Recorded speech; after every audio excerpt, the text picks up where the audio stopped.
నమస్తే అండి. నమస్తే. సో గద్దర్ అవార్డ్స్లో best actor award Allu Arjun గారికి వచ్చింది. ఎలా అనిపిస్తుంది? ఈ సాధారణంగా ఈ అవార్డులను ఇదివరకు నంది అవార్డ్స్ రూపంలో ఇచ్చేవాళ్ళు. ఇప్పుడు ఆ నంది అవార్డ్స్ అనే రూపం పేరు మార్చేసేసి గద్దర్ అవార్డ్స్ పేరుతో ఇస్తున్నారు.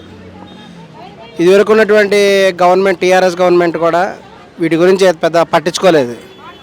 మరి తర్వాత వచ్చిన రేవంత్ రెడ్డి గారు మరి చాలా కాలం నుంచి నంది అవార్డ్స్ ఇవ్వట్లేదు, వీటికి ఏదైనా ఎంకరేజ్మెంట్ చేయాలనే ఉద్దేశంతో ఈ నంది అవార్డ్స్ అనేటువంటి దాని గురించి కొనసాగింపు చేశారు.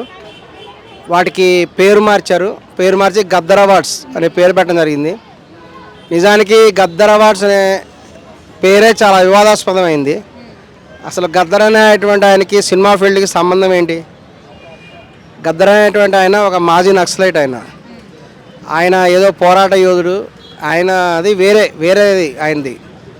ఆయన తీసుకొచ్చి ఆయన పేరు పెట్టి సినిమా ఫీల్డ్కి గద్దర్ అవార్డ్స్ పేరుతో సినిమా అవార్డ్స్ ఇవ్వడం అనేది చాలామందికి నచ్చలేదు. దాని మీద ఇప్పుడు ఒక మూవీలో స్మగ్లర్ క్యారెక్టర్ చేసిన యాక్టర్కి ఇవ్వడం ఎంతవరకు కరెక్ట్? ఇది ఇంకా తీవ్రమైన వివాదాస్పదమైన విషయము. ఎందుకంటే అల్లు అర్జున్ గారికి అవార్డు ఇవ్వడం ఏంటి? అసలు ఈ అవార్డు ఇవ్వటం ద్వారా వాళ్ళు సమాజానికి ఏ సందేశం ఇస్తున్నారనేది ఎవరికి అర్థం కాలేదు. ఇది చాలామందికి కూడా ఈ అవార్డు ఇవ్వడం నచ్చలేదు. ఇక అల్లు అర్జున్ గారు ఆ సినిమాలో ఒక స్మగ్లర్గా ఉంటాడు. స్మగ్లర్గా ఉండి ఏ విధంగా స్మగ్లింగ్ చేయాలి, ఎలా డెవలప్మెంట్ అవ్వాలి, ఇలా చూపిస్తుంటారు ఆ సినిమా.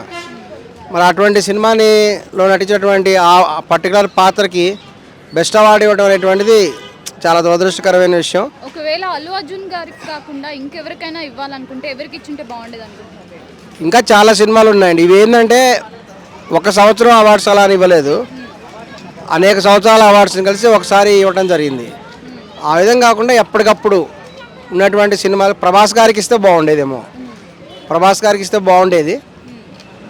కానీ ఇప్పుడు ఏంటంటే రాజకీయ కారణాలతో అల్లు అర్జున్ గారికి ఇచ్చారేమో అనే భావన కూడా కలుగుతుంది. అంటే రాజకీయం జరుగుతుందంటారా? రాజకీయం ఖచ్చితంగా జరుగుతుందనే ప్రజల అభిప్రాయం ఉంది.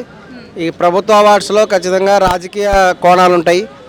రీసెంట్గా అల్లు అర్జున్ గారిని అరెస్ట్ చేశారు కాబట్టి తద్వారా ఇక అల్లు అర్జున్ గారు కొంత ఇబ్బంది పరిస్థితుల్లో ఉన్నారు కాబట్టి ఆయన కొంచెం మాట్లాడుకొని ఆయనకి అవార్డు ఇచ్చారేమో రేవంత్ రెడ్డి గారు అనేటువంటి సందేశం పంపించారేమో అని అనిపిస్తున్నది. బాలకృష్ణ గారికి కూడా ఎన్టీఆర్ నేషనల్ అవార్డు వచ్చినట్టుగా తెలుస్తుంది. అవును, బాలకృష్ణ గారి ఇంకా అవార్డు అంటే ఆయన ఇంకా పూర్తిగా కూడా రాజకీయ విషయం అయింది. ఎందుకంటే ఆయనకి ఈ మధ్య కూడా సమ్ అవార్డు ఇచ్చారు, పద్మశ్రీ పద్మవిభూషణ్ ఏదో. ఇది ఆయనకి ఇవ్వడం కూడా చాలామందికి నచ్చలేదు మాకు. ఎందుకంటే వారి తండ్రి అయినటువంటి ఎన్టీఆర్ గారికి అవార్డు రాలేదు. స్వర్గీయ ఎన్టీ రామారావు గారి కంటే నందమూరి బాలకృష్ణ గొప్ప యాక్టర్ అని మేము భావించట్లేదు. పెద్ద ఎన్టీఆర్ గారి తర్వాతనే ఎవరైనా సరే. మరి ఆయనకి ఇవ్వకుండా మన బాలకృష్ణ గారికి అవార్డు ఇవ్వటం అంటే వాళ్ళు ఇక కూటమి ప్రభుత్వంలో భాగంగా ఉన్నారు. ఆంధ్రాలో తెలుగుదేశము, మన అందరికీ తెలుసు కదా, బీజేపీ, మన పవర్ స్టార్ పవన్ కళ్యాణ్ గారు, వీళ్ళందరూ కూటమిగా ఉన్నారు. ఆ కారణంతో ఇక జాతీయ అవార్డు కూడా ఇక టీడీపీలో ఒక సభ్యుడు కాబట్టి ఇట్లా ఇవ్వడం జరిగింది. సో ఖచ్చితంగా బాలకృష్ణ గారికి అవార్డు ఇవ్వడం వల్ల ఆయన గొప్ప సంతోషపడలేదు, ఫ్యాన్స్ కూడా గొప్ప సంతోషపడలేదు. అది రాజకీయ కారణాలతో ఇచ్చారని కూడా అందరూ కూడా భావిస్తున్నారు. కాబట్టి సెంట్రల్ గవర్నమెంట్ స్థాయిలో ఆయనకి ఇన్ఫ్లుయెన్స్ ఉంది అనే విషయం కూడా నిరూపితమైంది.